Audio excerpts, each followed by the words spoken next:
Alright guys, this is video 11, normal labor progression, and I'm so excited about this one. I've been very much looking forward to it, and I have my handy dandy props with me today to kind of help out with that. So this is your pelvis. This is a general female pelvis. One of the amazingly helpful hormones in your body that helps you during pregnancy is something that loosens up the joints in your body and makes you more flexible, which is very nice when you're trying to work around that big belly, right? And it also helps in your hips. I want to make sure that I don't skip any steps. So we're going to go through the normal labor progression from beginning to end. So when you're looking at the beginning of normal labor progression, what happens first? First of all, your baby is inside your uterus, and when the baby's lungs are fully mature, they will emit a hormone. And what this hormone does is it acts as an irritant inside your uterus. You might have heard me talk about that a little bit. Such an amazing fact. As the baby inhales the amniotic fluid and exhales it to practice breathing outside the womb, that hormone gets released into the uterus and irritates it basically, which causes contractions. Now some of you guys might have seen this trick that's been going around on the internet, and I thought I wanted to do it for myself. So here is your uterus. And this little ball here is your baby's head. So now the ping pong ball and the balloon is in there. You can kind of see it. Good strong contractions start at the top of the uterus and press down. Now you can kind of see that ball pressing down. Now this here is your cervix. Your cervix starts out longer, not dilated. In fact, less dilated than that. But as your uterus places pressure on your baby, whose head places pressure on the cervix, it gets shorter and thinner, and eventually it starts to dilate. So, and this is something you can do at home to help you visualize or help explain to your partner or to your kids even. And basically you just press firmly on the top of the uterus and as it presses down, that is going to change gradually over time. Yet another wardrobe change, because apparently I forgot to hit the record button last time when I recorded this section. So here we go again. I should be really good at it by now. One awesome thing about your baby's head, your baby's skull is not yet fully fused together. So I kind of drew out some very, very rough lines. This is not exactly what it's like, but just to kind of give you a basic idea of how many places there are where the bones are not fused together. Now the awesome thing about this is as your baby is coming through the birth canal, those plates are going to fold on top of each other to make the head much narrower as it comes to the birth canal. And thank goodness, am I right, ladies? Now, one thing you will notice when we get your pelvis model out is that your pelvis is oval shaped, which is super awesome for baby coming through birth canal because baby's head is also oval. Now, one tricky bit is that whereas the head oval goes up and down this way, the shoulder oval goes up and down this way. So,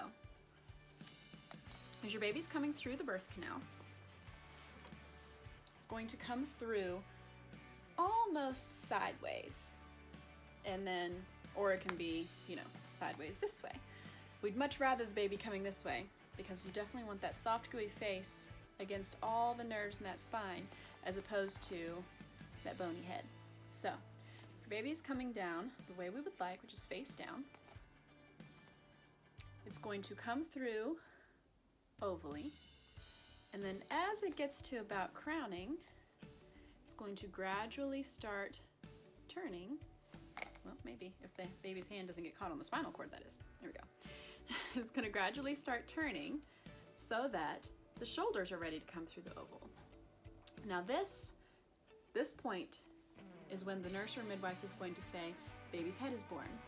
And then you're just gonna need one, maybe two pushes, but usually it's just one to get the rest of that body out. Because after getting that head through, the body's super easy.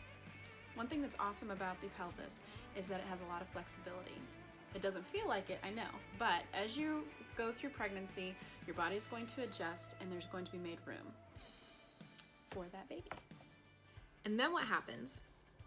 As soon as that cool air hits your baby's body, it's gonna gasp for breath. It's gonna go, and then as soon as it gets that breath in, all that oxygen goes into their lungs and works on getting all that gunk out, and the baby starts crying and gagging and blah, blah. It sounds really gross. It sounds like they've got a lot going on.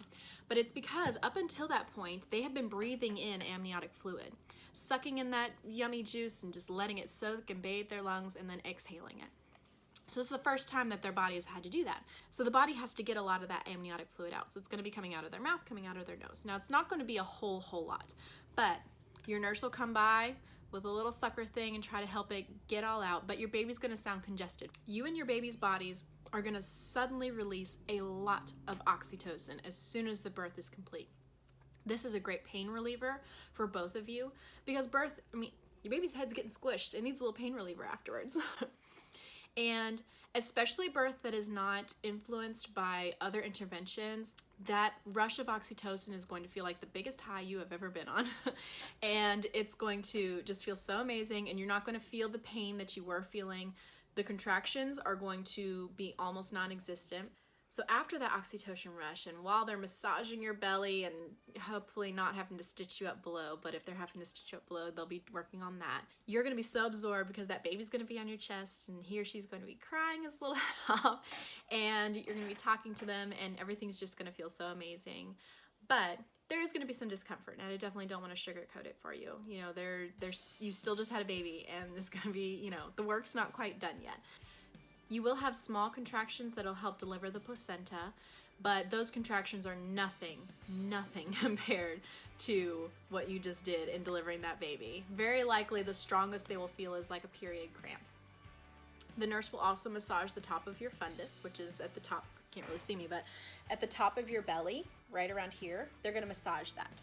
And that's gonna help your body deliver that placenta and also deliver all that extra blood and stuff that might be lingering inside the uterus. Now, the best thing you can do to help with those first few hours after birth is breastfeeding. If you're not planning to breastfeed, I encourage you to try to discuss with the provider the pros and cons of maybe breastfeeding for those first few hours. It can really help your body release that placenta easier. It helps your uterus contract more often, which helps get all the excess blood and amniotic fluid and after birth, get all of that out. And it's also good for your baby. If the only thing you're able to give to your baby is that colostrum, which is that first milk that's present for the first 1 to 5 days, then you've given your child an amazing gift. That colostrum gives the baby all that they need to have optimal nutrition through that time. What I always tell my clients with breastfeeding is that every single drop you give your baby is a gift. And it doesn't matter how little or how much it is. It's just a gift, whatever it is. So if you can manage to breastfeed for those first few hours, you'll find that your healing process will go better and your baby's processing of its brand new world will go better. I'm just gonna close with one more thing, that the work of labor is not to fight against your body. I just want you to hold on to that the work of labor is letting go, releasing, letting your body be the powerful beast it is that created and nurtured and will deliver this baby.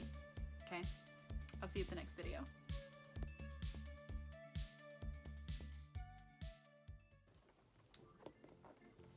So what is labor exactly? Now, when your baby is inside, and so, you know, you may tense up when you're being checked, when your cervix is being checked, blah, blah. And so the body has to get a lot of that amniotic fluid out. Blah, blah. So now, yeah. I'm always afraid I'm gonna pop it. Is that you and your body's baby, is that your baby's, the skulls and blah. And that's basically it.